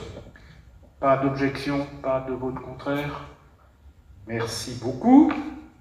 Point 24, acquisition d'un terrain situé dans le périmètre de protection rapproché du puits de captage d'eau potable de Huningue. On a entendu le mot eau, et ça c'est pour mon collègue, M. Witzler. Oui, merci Monsieur le Président. Donc il s'agit là encore d'une délibération, comme pour le crédit tout à l'heure, qui est à reprendre, puisque comme vous l'avez vu, C'est quelque chose que nous avions déjà voté à l'automne dernier, le 9 septembre plus précisément, et qui concernait à ce moment-là un peu plus de 91 arts et 4 parcelles qui devaient nous permettre d'étendre le champ de protection du puits de captage Boden-Vazen à Ézingues. Il se trouve que malheureusement, après notre prise de délibération, il y a eu du changement pour 3 des 4 parcelles. En l'occurrence, un indivisaire sur 2 des parcelles a fait valoir son option d'achat et a donc récupéré ces 2 parcelles. Et sur une 3e parcelle, nous avons un exploitant agricole qui a refusé de souscrire aux dites bonnes pratiques agricoles par rapport au terrain et qui par conséquent a refusé de vendre à SLA. Par conséquent, il nous reste un terrain. Ce n'est quand même pas négligeable puisque ce terrain fait 35 arts et 95 centiares. Et vous le savez, chaque art compte pour la protection de nos puits, et plus le périmètre peut être grand, mieux c'est bien évidemment, pour protéger nos puits de captage. C'est d'autant plus vrai pour ce puits qu'il est inscrit au SDAGE au titre des puits dégradés par rapport aux produits phytosanitaires. Donc l'acquisition de ce terrain est importante, et même s'il n'y en a plus qu'un, il est essentiel que nous puissions l'acquérir, donc pour un montant de 7 190 €, avec toujours le même financement que ce que nous vous avions présenté au mois de septembre, à savoir ce prix comprend 80 € de l'art pour l'acquisition, auquel il faut rajouter une prime de réemploi de 120 € de l'art, ce qui nous fait donc 200 € de l'art. Et à cela s'ajoute 10% sur ces 7 190 € au titre de la SAFER, il fait donc 719 €, et vous rajoutez la TVA à 143,80 €, et vous arrivez donc au prix de 862,80 € qui est présent dans la délibération. Donc le prix ne change pas. Les droits et obligations liés à l'intervention de la SAFER et à notre acquisition de ce bien pour les 15 prochaines années ne changent pas non plus. C'est à l'identique par rapport à ce que nous avions vu au mois de septembre. Je vais donc vous en faire grâce par rapport à la lecture. Et je vous invite donc à valider l'acquisition de cette parcelle de 35 arts 95 pour 7 190 € et d'autoriser le président ou son représentant à signer les différents documents. Merci Thierry. Y a-t-il des remarques, des questions par rapport à ce point? Je pense évidemment qu'on ne peut que l'approuver, comme vient de le souligner Thierry, même s'il n'y a pas beaucoup de terrain à acquérir. Chaque art qui peut être acquis dans ce contexte-là est extrêmement important pour la protection du puits de captage. Quelqu'un qui le contre? Abstention? Il n'y en a pas. Je vous en remercie. Point 25, c'est toujours Thierry. Oui, et ce sera encore plus rapide puisqu'il s'agit de fixer 2 prix de vente de l'eau par rapport aux entités qui sont clientes aujourd'hui de Saint-Louis Agglomération. Nous avons 2 cas de figure et 2 prix, à savoir 0,43 € hors taxe, prix inchangé par rapport à 2020 pour la vente d'eau à la commune de Steinbrunn-le-Bas, et enfin 0,54 € hors taxe, là également prix inchangé par rapport à 2020, pour la communauté de communes du Soungo. Je pense qu'il n'y a pas de souci, pas de vote contraire, pas d'abstention. Merci Thierry et merci à l'ensemble du Conseil. Question numéro 26, c'est le traditionnel compte-rendu des décisions qui vous revient après chaque réunion. Pas de questions par rapport à ce point 26. Le point 27, c'est toujours en raison du contexte sanitaire, d'avoir donc notre prochaine réunion qui aura lieu le 30 juin. Je vous propose une fois encore le triangle, ici même à Huningue, et j'ose espérer effectivement que, vu ce qui se passe en ce moment, en espérant être optimiste et surtout réaliste pour la rentrée si les choses se passent bien, nous pourrons effectivement, en ce qui concerne le conseil communautaire, rejoindre le SDIS à Saint-Louis, l'amphithéâtre du SDIS, tel que d'habitude, et c'est peut-être encore un petit peu tôt pour l'annoncer. J'ose espérer, encore une fois, que les choses vont vraiment maintenant, singulièrement, s'améliorer. Pas d'objection à revenir à Huningue le 30 juin? Merci. Alors, j'arrive au point divers et vous vous rappelez sans doute, au mois d'avril, donc, M. Patrick Striby avait pris la parole pour poser une question concernant l'avis de M2A sur le SCOT. Je lui ai dit que je lui répondrai lors du prochain conseil. Eh bien, on y est. Donc, je dirais qu'il convient tout d'abord de rappeler que les avis des personnes publiques associées, on appelle les PPA, sur le projet de SCOT arrêté sont des documents que nous ne sommes pas habilités à communiquer à ce stade. Toutefois, pour être totalement transparent, et j'ai oublié de dire que je prends la parole à ce sujet à la place de notre collègue Pascal Thury, tout simplement parce que vous savez qu'il est aussi actif auprès de M2A, et donc on peut difficilement être jugé parti quand on présente un point, donc je le présente à sa place. Donc pour être totalement transparent, il peut être indiqué que l'avis défavorable de M2A repose essentiellement sur deux motifs. D'une part, la création du technoport serait incompatible avec le statut de la gravière qui est couverte par une zone naturelle d'intérêt écologique faunistique et floristique, on en a des beaux mots en français, hein. C'est ce qu'on appelle la SNIEF. Ça fait très S ça. SNIEF, et qui sert de support à un corridor d'intérêt écologique local. Et deuxièmement, le projet de centre commercial porté par Unibail impacterait très fortement le commerce de la région mulhousienne et pourrait créer d'importantes friches commerciales et engendrer une forte destruction de l'emploi sur M2A. Un débat sur ces motivations que nous ne partageons absolument pas, quand je dis nous, c'est beaucoup de collègues et moi-même, n'est pas d'actualité aujourd'hui. Par contre, la suite à donner à l'avis de M2A sera proposée et débattue le moment venu, c'est-à-dire lors de l'approbation du SCOT. Et cette discussion n'interviendra qu'à l'issue de l'enquête publique à venir et au vu de l'ensemble des avis des PPA et en particulier de celui du commissaire enquêteur. Et c'est pour ça qu'un tel débat serait aujourd'hui prématuré. Je n'ai absolument pas envie d'être un dictateur, mais j'essaie de respecter les règles que nous impose la législation. Et vous avez parfaitement compris que, évidemment, le moment venu, nous allons parler de cela. Mais je tenais, en tant que bon dictateur, donner quand même cette information à M. Striby et à l'ensemble du Conseil communautaire. Voilà en ce qui concerne le point divers. Je vous propose d'en rester là pour ce soir. Il est 19h49. Ah, pardon, oui, il y a encore une information, j'ai complètement oublié, effectivement, il y a une information de la part de M. Bernard Jux. Où est-il, Bernard? Oui, ici, il faut avoir un truc à 360 degrés, j'ai pas encore. Donc, Bernard, c'est à toi pour cette information, tout à fait, pardon. Il y a un micro, oui, non, ça va. Bernard est un bon micro, c'était. Allez, vas-y. Merci, Président. Chers collègues, je voulais moi aussi vous annoncer une bonne nouvelle. Alors, c'est pas la même que tout à l'heure concernant le projet dont Pascal Schmidiger et le président nous ont parlé, hein, ce beau projet routier. Alors, c'est aussi une bonne nouvelle que je vous annonce. Notre projet intranet pour Saint-Louis-à-Bleau est entré dans sa phase de finalisation. Donc, je dis bien intranet. Alors, brièvement pour rappel et sans entrer dans les détails, sachez que ce projet avait déjà été initié, amorcé lors du mandat précédent. Je ne sais pas si vous vous en souvenez. Il ne s'est concrétisé qu'en 2020 pour des raisons liées à la situation sanitaire, parce qu'il fallait trouver un prestataire pour nous aider à monter tout ça.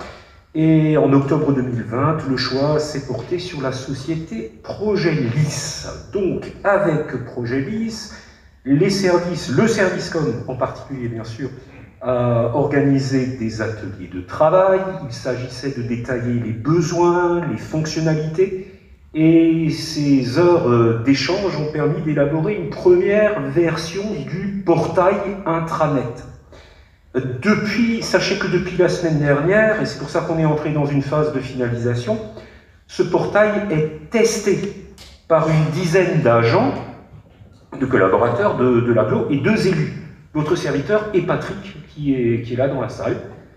Voilà, on a testé tout ça, on a donné les premiers retours au service pour qu'on puisse éventuellement revoir la copie. En tout cas, sachez qu'à la fin de cette semaine, les tests seront terminés et on pourra vous proposer une version définitive de notre intranet. Alors il s'agira encore, avant de la rendre totalement disponible, d'alimenter les pages, les rubriques, et puis aussi pour les élus qui le souhaitent et pour les agents d'organiser des séances de présentation et d'explication. Donc voilà où on en est, c'est vraiment la dernière ligne droite. Je crois que c'est une bonne nouvelle pour la communication. Vous savez que ça s'inscrit parfaitement dans notre démarche d'une com plus fluide, une com qui soit mieux partagée, plus directe et plus proche. Voilà, c'est pour ça que je m'en réjouis et c'est pour ça que je pense et que je crois que c'est une très bonne nouvelle. Donc sachez que vous serez tous concernés, vous êtes tous des utilisateurs potentiels de cet intranet avec tous les collaborateurs de l'agglomération. Si vous voulez en savoir plus, Latifa Lacra, qui a été un petit peu la cheville ouvrière de la chose, et qui, avec tout le service communication, a fait un boulot absolument remarquable, elle est là pour répondre à vos questions. Merci à vous. Merci beaucoup Bernard, effectivement, je pense que ça valait la peine effectivement qu'on vous annonce ceci aujourd'hui, d'autant plus que ce projet, Bernard l'a souligné, est quand même dans les tuyaux depuis maintenant un bon petit bout de temps, on en voit le bout là aussi, et bien tant mieux. Moi je souhaite évidemment remercier chaleureusement Bernard, mais aussi l'ensemble du service de la communication qui s'est investi pour que, quand nous aurons cet outil, ce sera un outil qui sera utile, performant et apprécié de tous dès que possible. Voilà, j'en ai terminé en ce qui me concerne. Je vous propose d'en rester là, comme je l'ai dit tout à l'heure, ce soir. Et il ne me reste plus évidemment qu'à vous dire à vous toutes et tous un très grand merci pour votre présence, pour votre participation, votre patience aussi. Saint-Louis Agglomération, et à vous dire à très bientôt et au plus tard au 30 juin prochain pour la dernière séance avant la coupure estivale. Merci, bon retour chez vous et continuez à prendre soin de vous.